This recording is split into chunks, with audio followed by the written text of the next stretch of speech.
شروع کرتے ہیں جی ہم کوسچنس کا سلسلہ.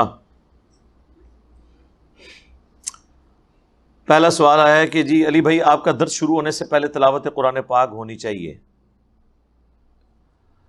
تلاوت قرآن ہو جاتی ہے جب میں آ کے قرآن کی آیات پڑھتا ہوں، دروشی پڑھتا ہوں تو وہ تلاوت ہو جاتی ہے. رہ گی وہ اسپیسیفکلی جس طرح ٹی وی پروگراموں میں ہوتی ہے، پھر تو اس کے بعد نعت بھی ہونی چاہیے، تو پھر ایک سلسلہ شروع ہو جاتا ہے. تو اللہ کا شکر ہے کہ ہماری اکیڈمی میں کبھی بھی تلاوت اور نعت کے بغیر آغاز نہیں ہوا، کیونکہ جب ہم آ کے یہاں پہ الحمدللہ رب العالمین والصلاة والسلام علی سید المرسلین یا لا الہ الا انت سبحانک انی کنت من الظالمین یا اللہم صلی علی محمد وعلی آل محمد پڑھتے ہیں نا، تو اللہ کی حمد بھی اس میں آ جاتی ہے، تلاوت قرآن بھی آ جاتی ہے اور نعت بھی آ جاتی ہے. درود شریف سے بڑھ کے کون سی نعت ہو سکتی ہے؟ باقی رہ گیا وہ اسپیسیفکلی جو ہمارا ٹریڈیشنل ہے، وہ ہم بڑے پروگراموں میں کرتے رہے ہیں، بڑا عرصہ رہا ہے سلسلہ، آپ کو پتہ ہے. جب ربیع الاول کے پروگرام ہوتے ہیں یا محرم کے، اب تو پبلک گیدرنگ ہم سے سنبھالی نہیں جاتی، اس لیے وہ اسپیسیفک پروگرام بھی سارے اسٹوڈیو ریکارڈنگ کے اوپر چلے گئے. تو لہٰذا یہ تلاوت والا کوئی اتنا ایشو نہیں ہے، اس میں پریشان ہونے کی ضرورت نہیں ہے.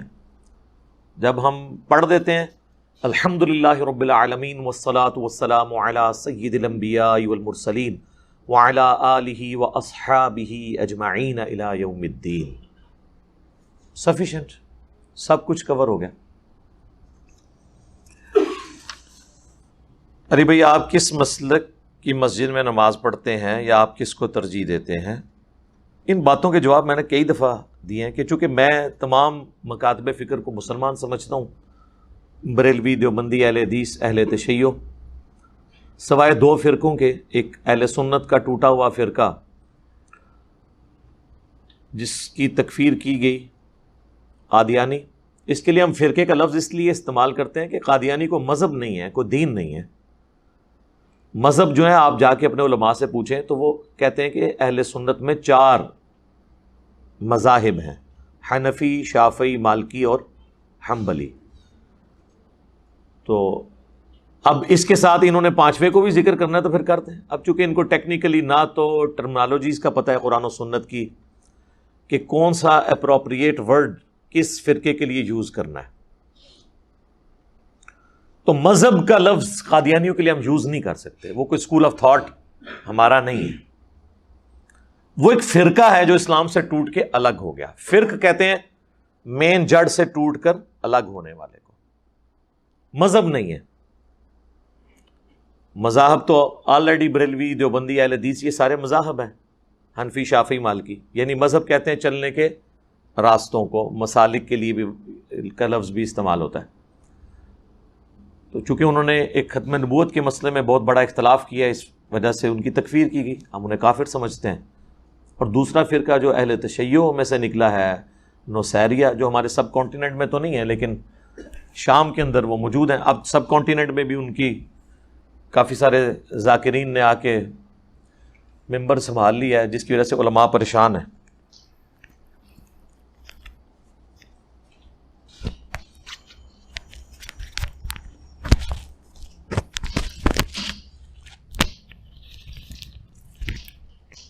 لیفٹ ہینڈ ڈرائیو وہ ایزی رائٹ ہینڈ ڈرائیو کیتی ہے. ہمیشہ میں نے نا کالر مائک اسی طرف سے لگایا ہے، اس لیے نا مجھے تردد ہو رہا تھا اس کے اس میں. دروشی پڑھیں، اللہم صلی علی محمد وعلی آل محمد.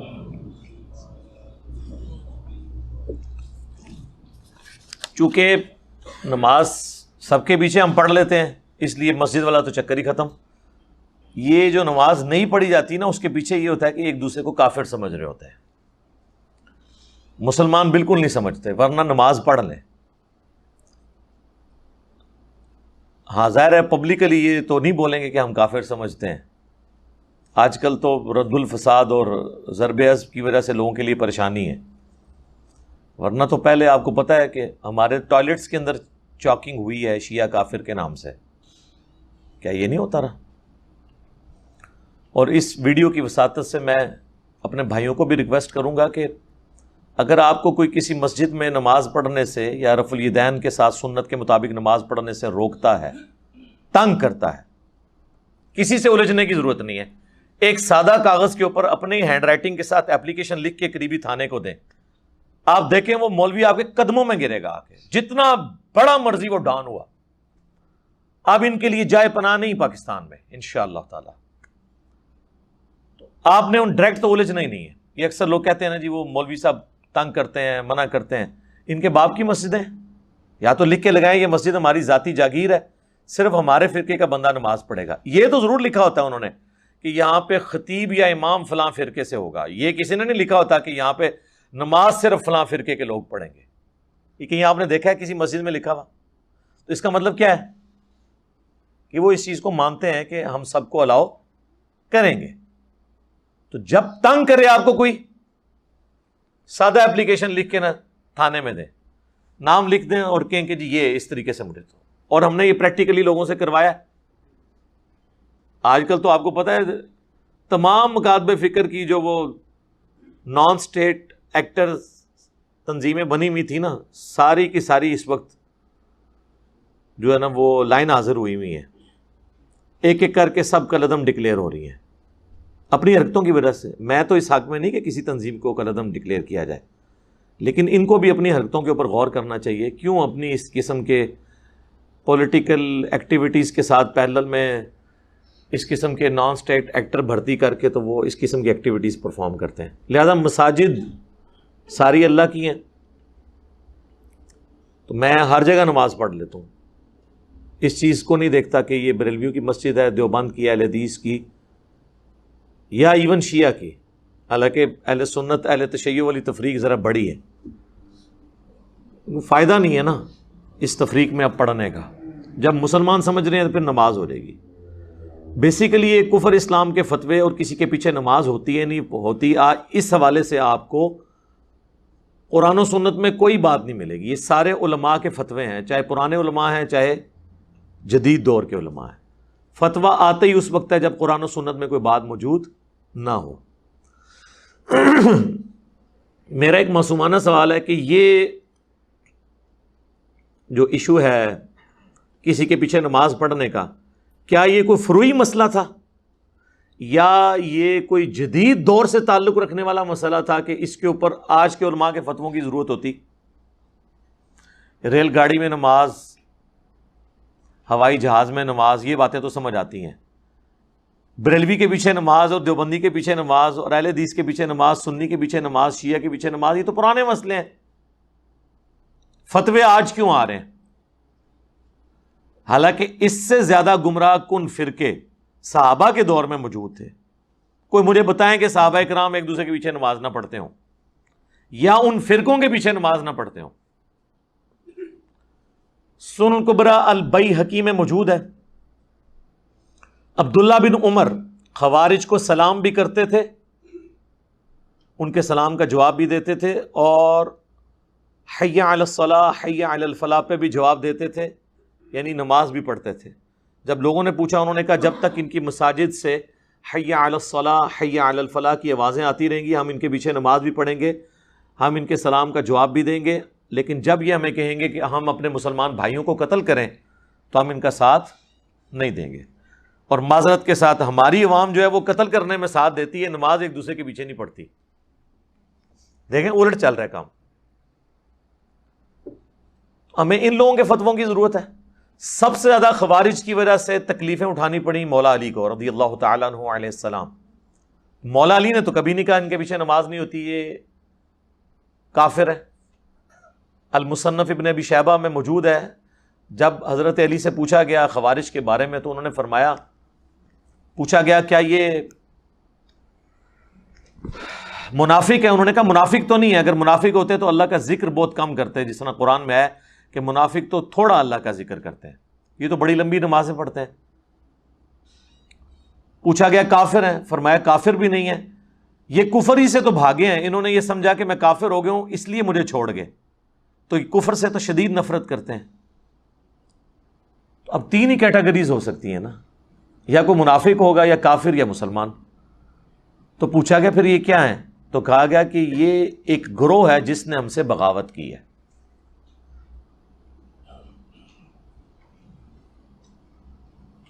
تو یعنی مولا علی نے اس گروہ کو باقی گروہوں کی طرح ایک گروہ سمجھا جنہوں نے بغاوت کی خلیفہ برحق کے خلاف.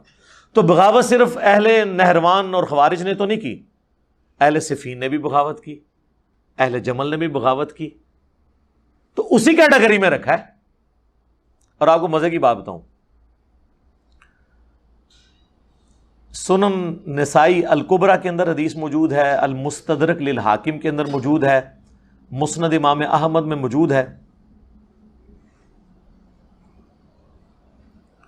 کہ اللہ کے محبوب صلی اللہ علیہ وآلہ وسلم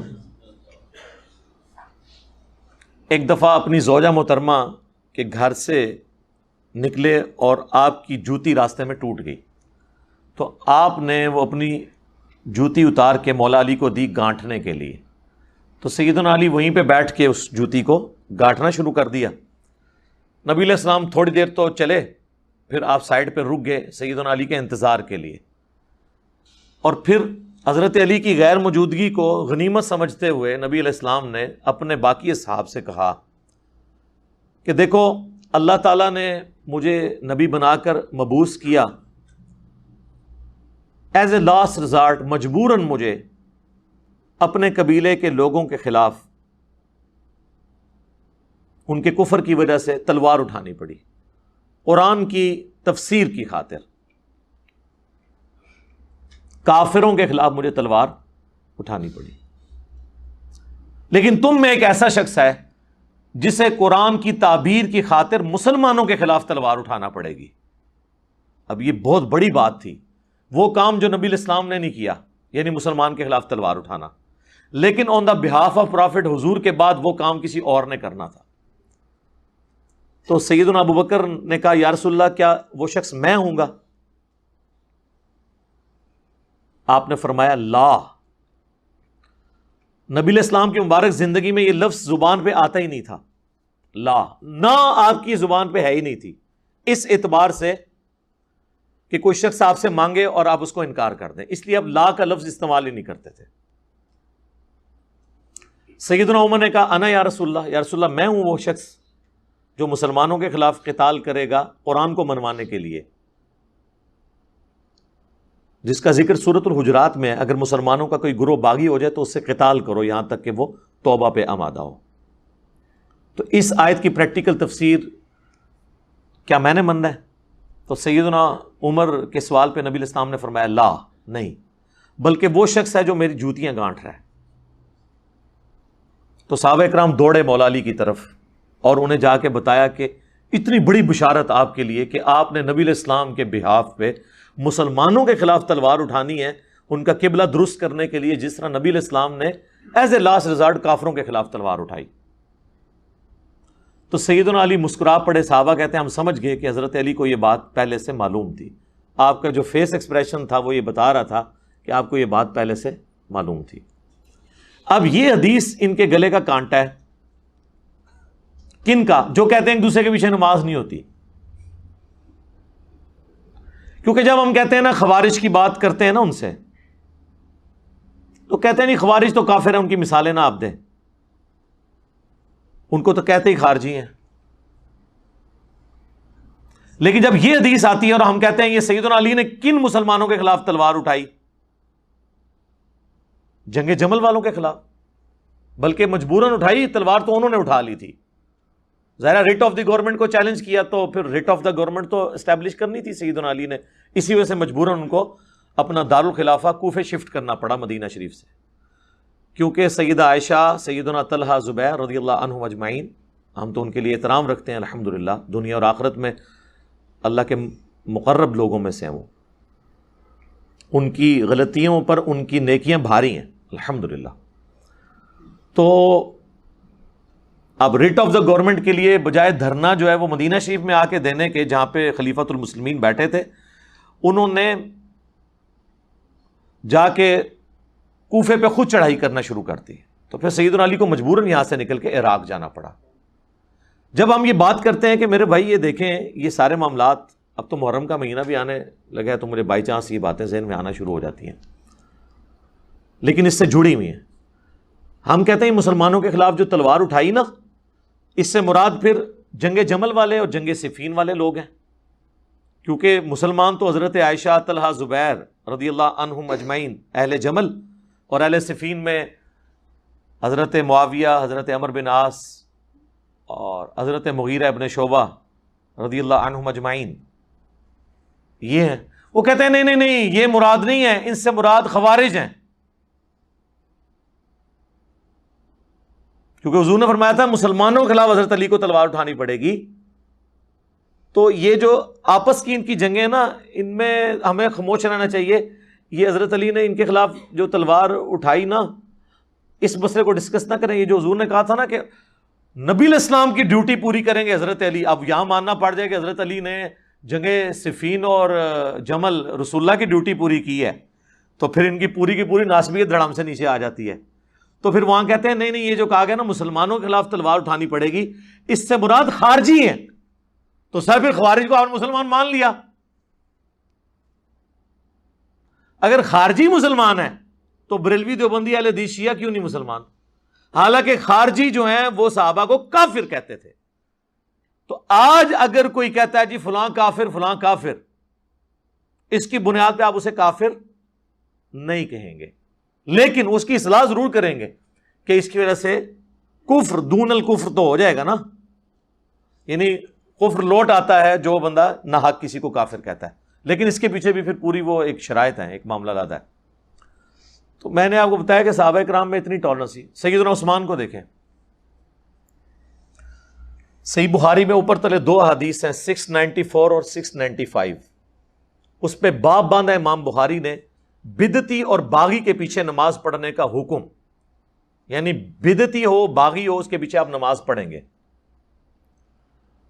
اور پہلی حدیث لے کے حضرت ابو ہریرہ سے کہ وہ کہتے ہیں کہ نبی علیہ السلام نے فرمایا کہ ایک وقت آئے گا کہ ایسے امام تم پر مسلط ہوں گے جو تمہیں غلط نمازیں پڑھائیں گے۔ تو حضرت ابو ہریرہ نے کہا یا رسول اللہ میں کیا کروں؟ فرمایا ان کے پیچھے نماز پڑھ لینا، ان کی غلطی کا وبال انہی پہ ہوگا۔ یعنی اگر کوئی امام رفع الیدین نہیں کرتا تو اس کی غلطی کا وبال اس پہ، آپ اس کے پیچھے نماز پڑھ لیں۔ آج کے دور میں تو ہم یہ بات کریں گے۔ ویسے تو حنفی آپ کو کہتے ہیں جناب کہ جی جب امام حنفی ہو تو آپ پیچھے رفع الیدین چھوڑ دیا کریں، امام کی پیروی کریں۔ ہم کہتے ہیں ٹھیک ہے، پھر قائم رہنا ہے، اپنے وضو کو اب توڑنا نہیں ہے۔ تو تم حج کی ٹریننگ کے دوران حنفی پبلک کو یہ بتاتے ہوگے کہ امام کعبہ رفع الیدین کرتا ہے، امام کی پیروی کرنی چاہیے، لہٰذا سارے بریلوی دیوبندی جب حج عمرے کے لیے جائیں تو رفع الیدین سے نماز پڑھیں۔ ہیں اگو پریشان ہو جاتے تھے، انہوں نے سوچ ہی نہیں ہوتا کہ اتنا برا وقت آنا سی ساڈے تے کہ ایسی شے نہ تے مسلط ہونی سی جس نے ٹرنز دا ٹیبل اوور کرنا تھا، انہی کے اصول اور مبادی پہ ان سے سوال کرنا تھا۔ جب آپ ہمیں مشورہ دے رہے ہیں کہ ہم بغیر رفع الیدین کے آپ کے اماموں کے پیچھے نماز پڑھیں، تو آپ بھی اپنی حج ٹریننگ کی کتابوں میں ان سیشنز کے اندر لکھیں نا کہ آپ نے امام کعبہ کے پیچھے رفع الیدین کے ساتھ جا کے نماز پڑھنی ہے، امام کی پیروی کرنی چاہیے۔ ادھر ان کے سارے اصول ٹوٹ جائیں گے، لہذا ان کی منافقت کھل جائے گی۔ میں نے ان کے جو میک اپ زدہ چہرے تھے نا، ان سے صرف میک اپ نہیں، ان کی کھالیں بھی اتار دی ہیں۔ آپ کو پتہ نہیں تھا انہوں نے ماسک چڑھائے ہوئے تھے، بعض نے داڑیاں رکھی ہوئی ہیں، بعض نے داڑیاں لٹکائی ہوئی ہیں۔ یہ مفتیوں کی ویڈیوز نہیں آ رہی ہیں آپ کے سامنے؟ 70 سال کے مفتی کس طرح کی ایکٹیویٹیز کے اندر انوالو ہیں۔ تو یہ بیسیکلی مسجدیں علیحدہ اسی لیے انہوں نے کی تاکہ ان کی آئیڈینٹی قائم رہے۔ اچھا، امام بخاری اس کے نیچے 695 نمبر حدیث لے کے آئے، سیدنا عثمان جب محصور ہو گئے، بلوائیوں نے ان کے گھر کو گھیر لیا، مسجد نبوی تک جانے پہ ان کے روک لگا دی، تو سیدنا عثمان کے پاس ایک صحابی حاضر ہوئے، انہوں نے کہا کہ ہمارے امام تو آپ ہیں، ظاہر ہے پولیٹیکل امام بھی اور مسجد کے امام بھی۔ اس وقت تو خلیفۃ المسلمین ہی نماز پڑھاتا تھا، اس وقت مسجد پہ باغیوں کا قبضہ ہے اور فتنوں کا امام ہمیں نماز پڑھا رہا ہے، ہمیں خطرہ ہے ہم گناہ میں مبتلا نہ ہو جائیں کہ ہم آپ کو چھوڑ کے اس کے پیچھے نماز پڑھیں۔ تو کیا آپ ہمیں اجازت دیتے ہیں اس بات کی؟ تو سیدنا عثمان نے کہا کہ نماز ہی تو مسلمانوں میں ایک نیکی کا کام ہے، اس نیکی کے کام میں ان کا ساتھ دو اور برائی میں ان سے الگ رہو. یعنی سیدنا عثمان جو ڈائریکٹلی افیکٹی تھے ان کے، اس کے باوجود کہا کہ نماز ان کے پیچھے پڑھو. آپ دیکھ لیں حضرت عثمان کی سنت پہ اس وقت میں عمل کر رہا ہوں خود بھی، بلکہ ایک سٹیپ آگے چلا گیا ہوں اس حوالے سے کہ حضرت عثمان کو تو وہ نکلنے نہیں دیتے تھے. حضرت عثمان نے تو اپنے ساتھیوں کو کہا نا کہ ان کے پیچھے نمازیں پڑھو، اور میں تو خود ان کے پیچھے جا کے نمازیں پڑھتا ہوں جو میرے خلاف جمعے پڑھا کے مجھے مرتد، ملحد، پتہ نہیں کیا کیا لفظ نہیں بول دیتے. تو حوصلہ آپ دیکھ لیں. تو ہم اصل میں عثمانی ہم ہیں، ہم ہی صدیقی ہیں، ہم ہی فاروقی ہیں، ہم ہی عثمانی ہیں، اور ہم ہی علوی ہیں الحمدللہ، اور ہم بھی محمدی ہیں صلی اللہ علیہ وآلہ وسلم. صلاۃ بر محمد وآل محمد، اللہم صلی علی محمد وعلی آل محمد. تو اس پہ امام بخاری نے 695 نمبر حدیث اور 694 کے اوپر باب باندھا ہے کہ باغی اور بدعتی کے پیچھے نماز پڑھنے کا حکم ہے. یعنی خلیفہ راشد نے ہمیں حکم دیا ہے کہ ہم باغی اور بدعتی کے پیچھے نماز پڑھ لیں. اچھا، حضرت امام بخاری نے تو اس سے یہ رزن نکالا. اب اس کے بعد آگے کوئی مولانا صاحب یہ فتویٰ دیتے ہیں کہ جی فلانے کے پیچھے نماز ہوتی ہے کہ نہیں، تو پہلے یہ طے کرو کہ کیا ان کا جرم حضرت عثمان غنی کو شہید کرنے سے بڑا ہے؟ ان کی گمراہی حضرت عثمان کے جو مخالفین نے جس لیول پہ حضرت عثمان کو ٹریٹ کیا اس سے بڑھ کر ہے؟ کون یہ جرت کرے گا؟ تو مسئلہ بالکل کلیئر ہے. یہاں پہ آپ دیکھ لیں، کہتے ہیں امام کعبہ کے پیچھے نماز نہیں ہوتی. بریلوی یعنی ان کی ویڈیوز ریکارڈڈ ہے. اہل حدیث کہتے ہیں بریلویوں کے پیچھے نماز نہیں ہوتی. اس طریقے سے ہر فرقہ دوسرے کے بارے میں یہ بات کر رہا ہوتا ہے. صرف شیعہ کے اندر میں نے ٹالرنس دیکھی ہے، اور وہ بھی اس لیے کہ ان کی ایک سمجھ لیں اپنی فقہ کے اندر یہ چیز موجود ہے، اس کی وجہ سے وہ اس کو فالو کر رہے ہیں کہ وہ سب کے پیچھے نماز پڑھ لیتے ہیں. امام کعبہ کے پیچھے آپ کو بریلوی نماز پڑھتے ہوئے کم نظر آئیں گے. اہل تشیع سب کے سب امام کعبہ کے پیچھے نماز پڑھتے ہیں. وہ کہتے ہیں ہو جاتی ہے نماز. نمازیں الگ نہیں کرنی. نمازیں اس لیے الگ کی گئیں کہ اس کے پیچھے مینٹالٹی سمجھیں. یہ ایک دوسرے کو کافر کیوں کہا گیا؟ تاکہ ہمارا بندہ دوسرے کی مسجد میں نہ جائے، تاکہ ہمارا چندہ دوسرے مسجد میں نہ جائے. ہاں، پیچھے ریزن ہی یہی ہے، واللہ یہی ریزن ہے، ایک ہی ریزن ہے. جب تک آپ ایک دوسرے کو کافر نہیں کہیں گے تو پبلک تو مکس ہوگی. وہ کبھی قربانی کے جانور میں وہاں جا کے حصہ ڈال لے گی، کھال کسی اور کو دے دے گی. جب آپ کہیں گے یہ ہے ہی کافر ہے، ان کے پیچھے نماز نہیں ہوتی ہے، تو آپ نے جا کے وہاں پہ جب گھسنا ہی نہیں تو چندہ ان کو کہاں سے جا کے دینا ہے؟ ایون کہیں مجبوراً گھس بھی گئے تو چندہ دیے بغیر آپ واپس آ جائیں گے. تو بیسیکلی یہ ریزن تھی جس کی وجہ سے انہوں نے کہا ایک دوسرے کے پیچھے نماز نہیں ہوتی. صحابہ کرام میں یہ لالچیں موجود نہیں تھیں کہ وہ اس طرح کے کام کرتے، اس لیے انہوں نے کبھی یہ فتویٰ نہیں دیا کہ فلاں کے پیچھے نماز ہوتی ہے، فلاں کے پیچھے نماز نہیں ہوتی. وہ ہمیشہ ایک دوسرے کے پیچھے، ایون گمراہوں کے پیچھے نمازیں وہ پڑھتے رہے ہیں. وہ گمراہ بھی جن کے بارے میں آج لوگ کہتے ہیں جی وہ کافر تھے، یعنی مختار سقفی کے جو ماننے والے لوگ تھے ان کے پیچھے عبداللہ بن عمر سن الکبریٰ البیہقی میں آتا ہے کہ خوارج کے پیچھے بھی نماز پڑھتے تھے اور ان کے پیچھے بھی نماز پڑھتے تھے. ایون وہ حکمران جنہوں نے مال غنیمت میں خرد برد کیا ان کے پاس زکاتیں بھی اپنی جمع کرواتے تھے. بھئی ہم تو بری ذمہ ہو گئے ہیں، اب جو غلطی ہے وہ ان کا وبال انہی پہ ہوگا. یہاں پہ ایک دوسرے کے پیچھے نماز پڑھنے کا کوئی تصور نہیں، پیچھے چندہ بک ہے. اسی کانٹیکس میں تو میں نے آپ کو فتویٰ بتایا تھا نا اعلیٰ حضرت کا، احکام شریعت کے اندر، اور ملفوظات اعلیٰ حضرت. ملفوظات اعلیٰ حضرت کی پہلی جلد تو خود اعلیٰ حضرت نے پڑھی ہوئی ہے، لہٰذا کوئی یہ کہہ نہیں سکتا کہ ان کے بیٹے نے اپنی طرف سے گپیں ان کی طرف منسوب کر دی ہیں. ملفوظات اعلیٰ حضرت کے اندر ان سے 3 سوال ہوئے ہیں. پہلا سوال ہوا ہے کہ یہ جو وہابی ہیں، دیوبندی اور اہل حدیث، ان کو کمبائنڈ وہابی کہتے ہیں. وہ تو وہابی اگر نماز پڑھا رہا ہو تو ہم ان کے پیچھے نماز پڑھیں یا الگ سے پڑھیں؟ تو ان کا کہ وہابیوں کی تو اپنی نماز نہیں ہوتی ہے، تو ان کے پیچھے کہاں سے نماز ہوگی؟ نہ ان کی نماز نماز ہے، نہ جماعت جماعت ہے۔ پھر پوچھا گیا کہ وہابیوں کی مسجد یعنی دیوبند اور الحدیث کی مسجد، ان کی مسجد تو عام گھروں کی طرح ہے، یہ تو مسجدیں ہیں ہی نہیں ہیں۔ اس میں نے اعلیٰ حضرت کی تصحیح کی تھی کہ بھئی اعلیٰ حضرت کو یہ نہیں کہنا چاہیے تھا ان کی مسجدیں، کہنا چاہیے تھا ان کی عبادت گاہیں۔ یہ عبادت گاہیں لفظ استعمال کرتے ہیں، ظاہر ہے ایک دوسرے کے فرقے کو مسجد نہیں کہہ سکتے۔ ان کی عبادت گاہیں جو ہیں وہ عام گھروں کی مثل ہیں، یعنی جیسے گھر میں نماز پڑھی اسی طریقے سے ہے، کیونکہ وہ قدغن نہیں لگا سکتے۔ وہ بخاری مسلم میں حدیث ہے کہ اللہ نے مجھے 5 ایسی خصوصیات دی ہیں جو کسی پیغمبر کو نہیں دی، ان میں سے ایک یہ ہے کہ پوری زمین میرے لیے سجدہ گاہ ہے، کہیں پہ بھی میرے امتی نماز پڑھ سکتے ہیں۔ تو وہ اس کیٹیگری سے باہر نہیں نکال سکتے تھے۔ تیسرا پوچھا گیا ان کی اذان، تو انہوں نے کہا کہ نماز اور جماعت کی طرح ان کی اذان بھی باطل ہے، البتہ اللہ کا نام آ جائے تو آپ عز وجل یا جل جلالہ اور نبی علیہ السلام کے مبارک نام پہ صلی اللہ علیہ وآلہ وسلم کہہ لیں، باقی ان کی اذان بھی اذان نہیں ہے۔ اور بقول ہمارے خادم رضوی صاحب رحمہ اللہ تعالی، انہیں کہا چھڑو وابیاں دی کیڑی اذان ہے، یہ تو سوراں دے سور نے، ٹھیک ہے۔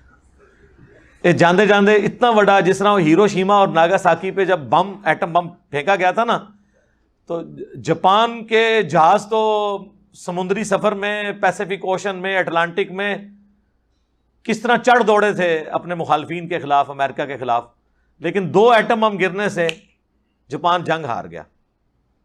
یہ ایک ایٹم بم جو گرایا ہے نا خادم رضوی صاحب نے، چھڑ دو وابیاں دی کیڑی گل ہے، انہاں دی اذان دا کی احترام، یہ تے سوراں دے سور، ان کی اذان کا کیا احترام، یہ تو سوروں کے سور ہیں۔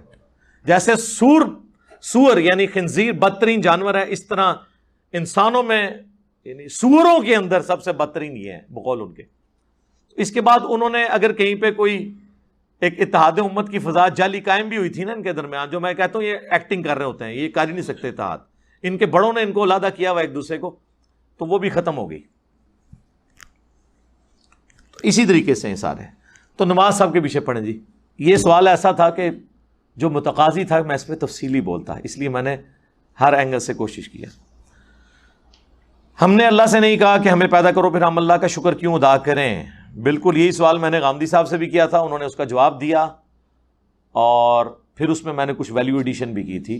میری یوٹیوب کے پر آپ ویڈیو دیکھ لیں، اللہ نے مجھے میری مرضی کے بغیر کیوں پیدا کیا، اس ٹائٹل سے بھی ہے اور اس ٹائٹل سے بھی ہے، غامدی صاحب سے اللہ کے متعلق ایک مشکل سوال۔ تو اس کا لاجیکل آنسر دیتے ہیں ہم۔ قرآن اس کا جو آنسر دیتا ہے وہ تو 2 ٹوک ہے، لا یسأل عما یفعل وہم یسألون۔ اللہ کو کوئی پوچھ نہیں سکتا کہ اللہ نے یہ کام کیوں کیا، وہ ہر ایک کو پوچھ سکتا ہے کیونکہ وہ کریٹر ہے۔ اللہ نے تو اس سوال کو بین کیا ہے۔ اس کا جواب یہی ہے کہ جو اللہ کی مرضی۔ اچھا اب آ جائیں لاجیکلی، چونکہ پورے قرآن کا ایک مقدمہ ہے نا، اللہ کا شکر میں کیوں ادا کروں؟ اس لیے میرے بھائی، آج بھی اگر آپ کو کوئی یہ آفر کرے، پہلے تو چھوڑ دیں کہ تم اپنی 50-60 سال کی زندگی میں بس یہ ایک موٹی موٹی چیزوں کا خیال رکھ لو، روزانہ 5 وقت کی نماز ہے، رزق حلال اور حرام میں فرق کرنا ہے، شریعت کی چند ایک پابندیاں ہیں، سیکس ڈسپلن ہے جس میں ہمارا ہی فائدہ ہے کہ ہم کوڑ کوڑ کے زندگی نہ گزاریں، ایک ہارمونی کے ساتھ زندگی گزاریں، تو پھر ہمیشہ کی زندگی تمہیں دوں گا جس میں تمہیں موت نہیں آئے گی، کوئی پریشانی نہیں آئے گی، کوئی بڑھاپا نہیں آئے گا، اور تمہاری مرضی کی زندگی ہوگی۔ یہاں تو تم 5 مرلے کے پلاٹ کی خاطر ذلیل ہوتے ہو، اور وہاں پہ سب سے آخر میں جو دوزخ سے نکال کے جنت میں جانے والا جنتی ہے، بخاری مسلم میں آیا، اسے بھی اس پلانٹ ارتھ سے 10 گنا بڑی جنت دی جائے گی۔ پلانٹ ارتھ جس کا صرف سرکمفرنس ہی 40,000 کلومیٹر ہے، یعنی آپ یہاں سے چلیں نا تو 40,000 کلومیٹر کے بعد آپ واپس یہاں پہنچتے ہیں، اس سے 10 گنا بڑی جنت۔ سب سے چھوٹے جنتی کو ملے گی جس نے آخر میں جنت میں داخل ہونا ہے اپنا لاکھوں سال کا عذاب بھگت کے، اور جس نے بغیر حساب و کتاب کے جنت میں جانا ہے، یا جس کی نیکیاں اس کے گناہوں پر حاوی ہوں گی اس نے جانا ہے، اس کی تو جنت کا کوئی امیجن نہیں۔ تو میرا خیال ہے دنیا میں کوئی انسان نہیں جو یہ آفر قبول نہ کرے، کیونکہ انسان کی دل میں جو اللہ نے شہوات کی اٹریکشن اور محبت رکھ دی ہے وہ اس کی متقاضی ہے کہ وہ اپنی اس ٹیسٹ کو ختم نہیں کرنا چاہتا۔ کس کی خواہش ہے کہ وہ اچھا کھانا نہ کھائے اور ہمیشہ کھاتا رہے مرتے دم تک؟ دنیا میں تو پاسبل نہیں ہے، کھانا پینا چھوٹ جاتا ہے، بیماریاں ہو جائیں تو خریدنے کی قوت کے باوجود آپ کھا پی نہیں سکتے۔ دنیا میں ارب پتی لوگ ہیں جو نمک مرچ والا کھانا بھی نہیں کھا سکتے، معدہ اجازت نہیں دیتا۔ اللہ نے سب کو بیلنس رکھا ہوا ہے، کسی کو ایک معاملے میں اوپر کیا تو دوسری طرف سے اس کی آواز نکال دی ہے۔ آپ کو میں پاکستان میں اس وقت امیر ترین لوگ کئی ایسے بتا سکتا ہوں جو پیمپر باندھتے ہیں، اور ان کی لوگ گاڑیوں کے اوپر، ان کے جہازوں کے اوپر، ان کی دولتوں پہ، ان کے پلاٹس پہ رش کر رہے ہوتے ہیں، لیکن وہ اپنا پیشاب نہیں روک سکتے۔ تو انسان کی کیا اوقات ہے؟ لیکن آخرت میں کچھ نہیں ہے، آخرت میں پیشاب ہے ہی نہیں۔ صحیح مسلم کا آپ جنت والا چیپٹر پڑھ لیں، اور مشکات شریف میں آپ کو 30 جلد میں جنت سے متعلق ساری احادیث بخاری، مسلم، ابو داؤد، ترمذی، نسائی، ابن ماجہ، باقی کتابوں سے ملیں گی کہ جنت میں خوشبودار ڈکار آئے گی اور کھانا ہضم۔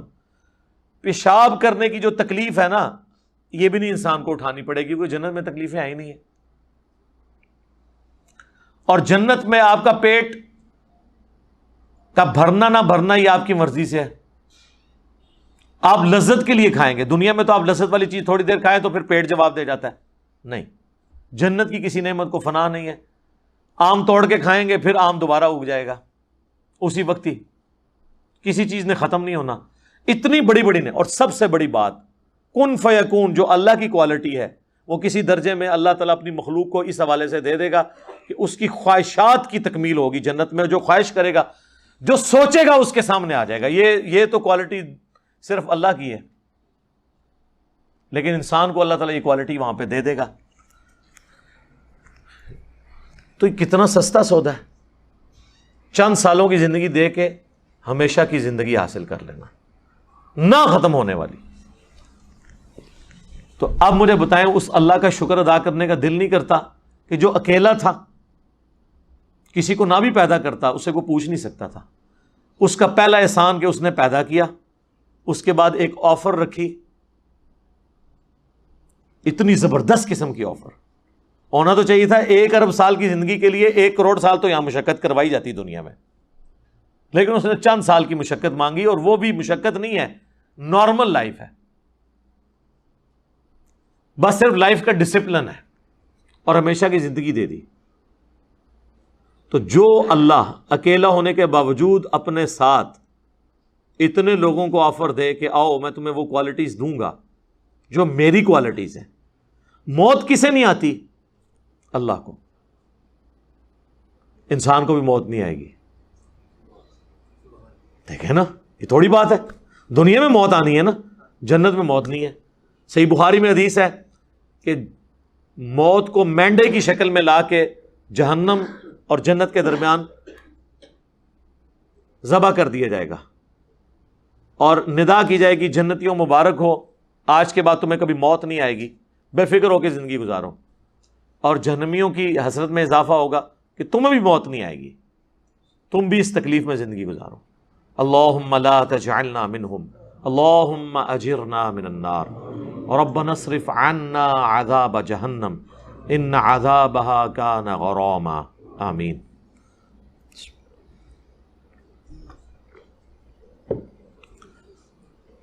اللہ کی ذات کو جب آپ اس پہلو سے دیکھیں گے تو آپ کے اندر سے، آپ کے ایک ایک ریشے سے اس کے لیے شکر کے جذبات ابھریں گے۔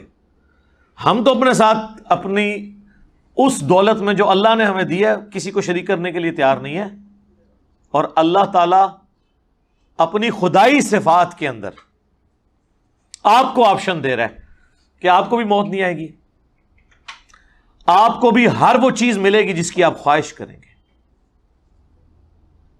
جو آپ خواہش کریں گے وہ آپ کو ملے گا۔ اور اللہ تعالیٰ کسی نعمت سے لطف اندوز خود کوئی نہیں ہو رہا۔ اللہ کھاتا ہے کیا؟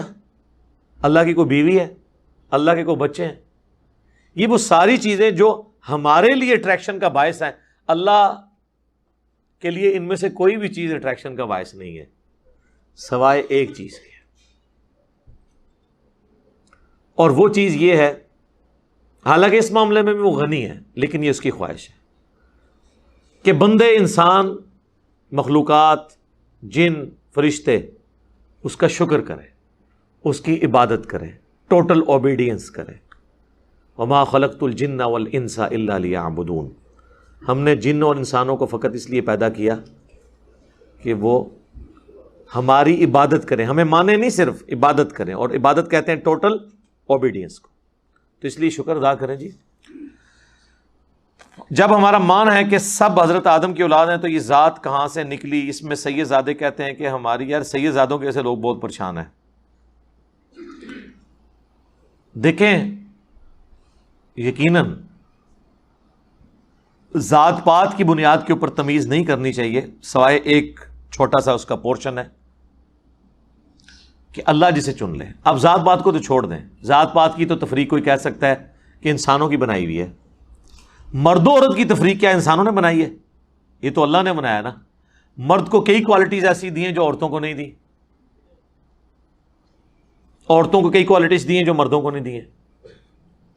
یعنی دنیا کے سارے مرد مر جائیں نا تو انسانیت ختم نہیں ہوگی، لیکن دنیا کی ساری عورتیں مر جائیں تو انسانیت ختم ہو جائے گی۔ دنیا کے سارے مرد ایک لمحے میں مر جائیں پھر بھی لاکھوں عورتیں ایسی ہوں گی جو پریگننٹ ہوں گی اور ان سے پھر آگے نسل انسانی چل پڑے گی۔ لیکن اگر دنیا کی ہر عورت مر جائے تو جتنے انسان ہیں بس وہ جتنا عرصہ وہ زندہ رہیں گے وہ رہیں گے، اس کے بعد تو آگے نسل انسانی چل نہیں سکتی۔ تو اب مرد بیٹھ کے اس چیز کا رونا شروع کر دیں کہ یہ ذات پات کی تفریق کہاں سے آ گئی؟ اللہ نے کی ہے۔ اللہ کہتا ہے کہ میرے نزدیک جو تقوی کا معیار، جو عزت کا معیار ہے وہ تقوی۔ ان اکرمکم عند اللہ اتقاکم، یہ سورۃ الحجرات کی آیات ہے نا۔ اللہ تعالیٰ فرماتا ہے کہ ہم نے تمہیں آدم علیہ السلام، تم سب آدم علیہ السلام کی اولاد ہو، آدم سے پیدا کیا، اور اس کے بعد تمہیں گروہوں میں، قبیلوں میں بانٹ دیا تاکہ تمہاری پہچان ہو۔ تم میں سب سے عزت والا اللہ کے نزدیک وہ ہے جو تقوی والا ہے، پرہیزگاری والا ہے۔ یار تھوڑا تھوڑا آگے ہو جائے نا آپ، یہ کام بھی اب مجھے ہی کرنا پڑے گا۔ آگے ہوں، بہت جگہ ہے میرے بھائی، بہت جگہ ہے، آگے ہوں۔ آگے ہو کے بیٹھیں گے تو آپ کو اے سی کی ٹھنڈ کم لگے گی۔ انہوں نے اے سی بھی اتنے لاتے ہیں نا۔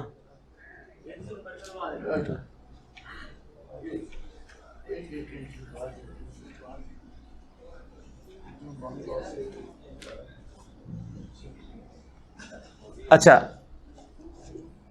تو یہ جو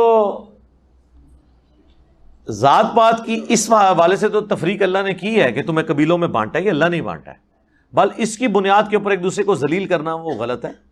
بنی اسرائیل کو قرآن میں 2 دفعہ آیا انی فضلتکم علی العالمین، اے اولاد یعقوب ہم نے تمہیں سارے جہان والوں پر فضیلت دی تھی۔ تو اگر حضرت ابراہیم کے ایک بیٹے کی اولاد حضرت اسحاق، جن کا لقب اسرائیل بھی تھا، ان کے جو بیٹا تھا یعقوب، حضرت یوسف کے والد، ان کا لقب اسرائیل بھی تھا، اسی سے بنی اسرائیل بنے۔ اگر بنو اسرائیل کو جہان والوں پہ فضیلت ہے تو بنو اسماعیل کو بھی جہان والوں پہ فضیلت اگر اللہ نے دی ہے، قریش کو یا سید کو، تو اس میں کوئی پریشانی والی بات نہیں۔ لیکن یہ نہیں ہے کہ وہ اب ان کو نمازیں معاف ہیں یا وہ برے کام کریں گے تو ان کی پکڑ نہیں ہے، نہیں۔ پھر ان کو یہ بھی بتانا چاہیے، یہ قرآن میں سورہ الاحزاب میں آئے کہ نبی کی بیویوں تم عام عورتوں کی طرح نہیں ہو، اگر تم نے بے حیائی کی تو تمہیں بھی دوگنا عذاب دیا جائے گا تمہیں عام عورتوں سے، کیونکہ تمہارا مرتبہ زیادہ ہے نا۔ تو سیدوں کو بتا دیں کہ تسی اگر پٹھے کام کیتے تو انہوں ڈبل عذاب ہونا ہے۔ ٹھیک ہے فضیلت ہم مانتے ہیں زیادہ ہوگی لیکن عذاب بھی ڈبل ہوگا۔ ہاں فضیلت ویل کرو پھر۔ تو اس میں دونوں ایکسٹریم ہیں، ہم نسبت کو بھی مانتے ہیں لیکن اصل چیز یہ ہے تقوی پرہیزگاری. صحیح مسلم میں حدیث ہے، جس کے اعمال نے پیچھے چھوڑ دیا اس کا نسب اور اس کا خاندان اسے آگے نہیں لے کے جا سکتا. پہلی چیز وہ ہے، اور اس کو سپورٹیو حدیث ہے بخاری مسلم کی ہے، میری بیٹی فاطمہ میرے مال سے جو لینا ہے لے لے، اگر اللہ کے حضور پکڑی گئی تو میں چھڑا نہیں سکوں گا. اے نبی کی پھوپھی صفیہ میرے مال سے جو لینا ہے لے لے، اگر اللہ نے تجھے پکڑ لیا تو میں چھڑا نہیں سکوں گا. اے نبی کے چچا عباس بن عبد المطلب، ایک ایک رشتہ دار کو حضور نے پکار کے کہا کہ اللہ نے جو مجھے مال دیا اس میں سے تو میں تمہاری ہیلپ کر سکتا ہوں، لیکن اگر اللہ کی نافرمانی کی تو میں تمہیں نہیں چھڑا سکتا. تو نبی علیہ السلام اور اس سے زیادہ کیا سمجھاتے ہیں؟ نماز جمع کرنے میں فرائض کے ساتھ سنت موقدہ بھی پڑھ سکتے ہیں پڑھ سکتے ہیں لیکن دو فرضوں کو کنزیکٹو جوڑتے وقت سینٹر میں سنتیں نہیں پڑھیں گے، سنتیں الگ سے پڑھیں گے. یعنی اگر آپ نے ظہر کی 4 سنتیں پڑھی، اس کے بعد ظہر کے 2 فرض پڑھے یا 4 فرض، مسافر ہیں تو 2 پڑھیں گے، مقیم ہے تو 4، پھر ساتھ ہی عصر کے 4 فرض پڑھے جائیں گے، 1 اذان اور 2 اقامتوں کے ساتھ. جو زور کے بعد والی 2 سنتیں ہیں وہ عصر اور زور کے فرضوں کے درمیان نہیں پڑھیں گے آپ، کیونکہ سنت یہ ہے کہ جب نمازیں جمع ہوں تو ان فرائض کے درمیان آپ کچھ نہیں پڑھیں گے. البتہ اگر آپ سنتیں پڑھنا چاہتے ہیں تو وہ آپ بعد میں پڑھ لیں، اس میں کوئی حرج نہیں ہے. لیکن نمازیں جب جمع کی جاتی ہیں تو سنت یہی ہے کہ نبی علیہ السلام ساتھ نفلی عبادت سنت موقدہ وغیرہ نہیں پڑھتے تھے. اگر داڑھی آنا شروع ہو جائے لیکن صحیح طرح نہ آئے، مطلب یہ کہ سائڈ پر ہو سائڈ پہ نہ ہو، تو کیا ہم دوبارہ مشین کروا سکتے ہیں؟ مشین کروانے سے کوئی نہیں فرق پڑنا، بال تو جس طرح نکلنے ہیں. وہ غامدی صاحب کے آپ دیکھ لیں، چند بال ادھر ہیں، تھوڑے سے ادھر ہیں تو وہ تو نہیں اگتے ہیں. چائنیز جتنے ہیں ان کی داڑیاں آپ دیکھ رہے ہیں صرف اتنے حصے پہ اگتی ہیں. تو یہ اسٹیٹ آف مائنڈ ہوتا ہے، بال جو ہے نا آ ہی جاتے ہیں، تھوڑی دیر بعد آتے ہیں. یہ دنیا کی کوئی مشین اور اس طرح کا ایجاد نہیں ہوا کہ جہاں پہ بال نکلنے ہی نہیں وہ آپ پھیرتے رہے. تو یہ کسی سائنٹسٹ سے ہی آپ پوچھ لیں، اسکن اسپیشلسٹ سے، کہ کیا اس طرح پھیرنے سے بال نکل سکتے ہیں؟ نہیں. جب زمین ہی بنجر ہے کسی حصے پہ، وہاں سے بال نہیں نکل سکتے. ہاں جلدی یا لیٹ والا معاملہ ہو سکتا ہے، وہ بھی 19-20 کے فرق کے ساتھ، ادروائز ایسے نہیں ہوتا. میری داڑھی جا کے آلموسٹ 21-22 سال کی عمر میں نکلی ہے، پہلے چند بال تھے ادھر. آپ میری شروع کی ویڈیوز ریکارڈنگ بھی دیکھ لیں، میری 30 سال کی جب عمر ہے اس وقت بھی میری داڑھی بھی پوری نہیں تھی. کئی لوگوں کی 20 سال کی عمر میں پوری ہو جاتی ہے. تو ہر بندے کی یہ ہارمونز کا مسئلہ ہوتا ہے. مشینیں وغیرہ نہ لگائیں، یہ شیطان پھر آپ کو مشینوں کے چکر میں ڈال دے گا. موجودہ دور میں ہم دین و دنیا کو کیسے ساتھ لے کر چلیں؟ ایک مسلمان کے لیے دین کا کتنا علم سیکھنا ضروری ہے؟ اتنا علم سیکھنا ضروری ہے میرے بھائی جسے 24 گھنٹے کی زندگی گزرے.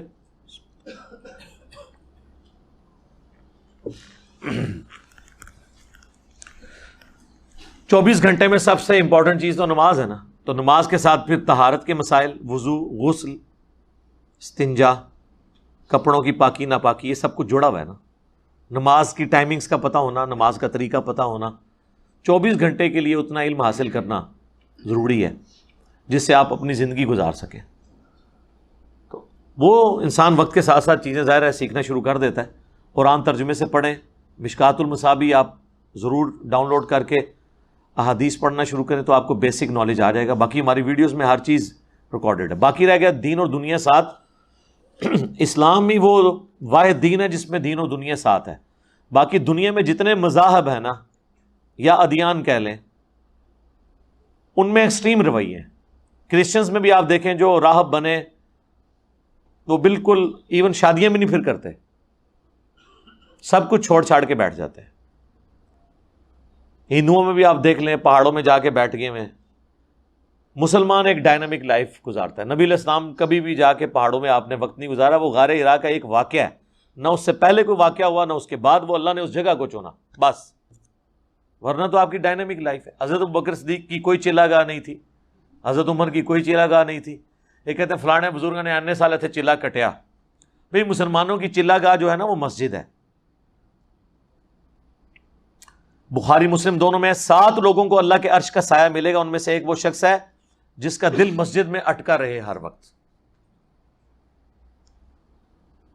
تو مسلمانوں کی چلا گاہ مسجد ہے، مسلمانوں کی راہبانیت مسجد میں بیٹھنا ہے، یا اس کے بعد کوئی چیز ہے تو اللہ کی راہ میں قتال کرنا ہے، جہاد کرنا.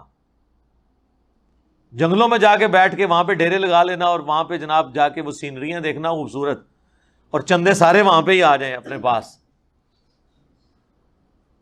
تو سر یہ تو زندگی ہر کوئی بندہ گزارنے کی کوشش کرے گا. یہ اسلام کو مطلوب زندگی نہیں ہے. اسلام کی مطلوب زندگی ہے کہ آپ نے اسی دنیا میں وقت گزارنا ہے، اور یہی آپ کی امتحان گاہ ہے. امتحان گاہ سے، اس پیپر دینے والے سینٹر سے اٹھ کے آپ بھاگ نہیں سکتے.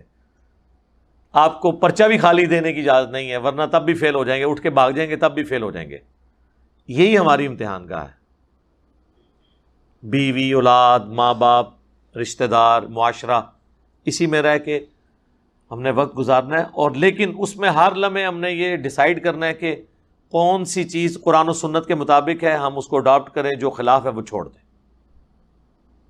اس چیز کا آپ نے خیال رکھنا ہے. تو نارمل زندگی گزاریں. میری بھی آپ کے سامنے نارمل زندگی ہے. دین اور دنیا کو الگ کرنے کی ضرورت نہیں ہے. دنیا بھی کبھی دین بن جاتا ہے اور دین بھی دنیا بن جاتی ہے، صرف ایک چھوٹی سی نیت کے فرق سے، ایٹیچیوڈ کے فرق سے. جو لوگ مال کمانے کے لیے دین کا کام کر رہے ہیں، کام تو دین کا کر رہے ہیں، لیکن اللہ کے نزدیک وہ دنیا داری ہے. اور جو بندے اپنی دنیاوی ایجوکیشن کو، دنیاوی تعلیم کو، دنیاوی سٹیٹس کو اللہ کے لیے لگا کے خود بھی دین پہ چل رہے ہیں اور لوگوں کو بھی بلا رہے ہیں، اللہ کے نزدیک وہ دیندار ہے. تو دین اور دنیا کو الگ چیز نہیں ہے، ایک ہی چیز ہے. دنیا یہ پلیٹ فارم ہے جہاں پہ آپ نے دین کے مطابق زندگی گزارنی ہے. یہ اسی طریقے سے ہے کہ جی ہم کشتی کو اور پانی کو کیسے ساتھ ساتھ لے کے چل سکتے ہیں. تو یہ تو ہو نہیں سکتا کہ آپ جا کے چھلانگ مار دیں پانی میں، کتنی دیر تیراکی کریں گے، ڈوب جائیں گے.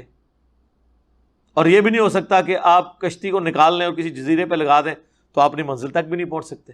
تو یہ پانی، یہ دنیا ہے، وہ کشتی، وہ دین کی کشتی ہے جو اس پانی کے اوپر ہی چلے گی. لیکن اس پانی کو کشتی کے اندر نہیں داخل ہونے دینا، ورنہ کشتی ڈوب جائے گی.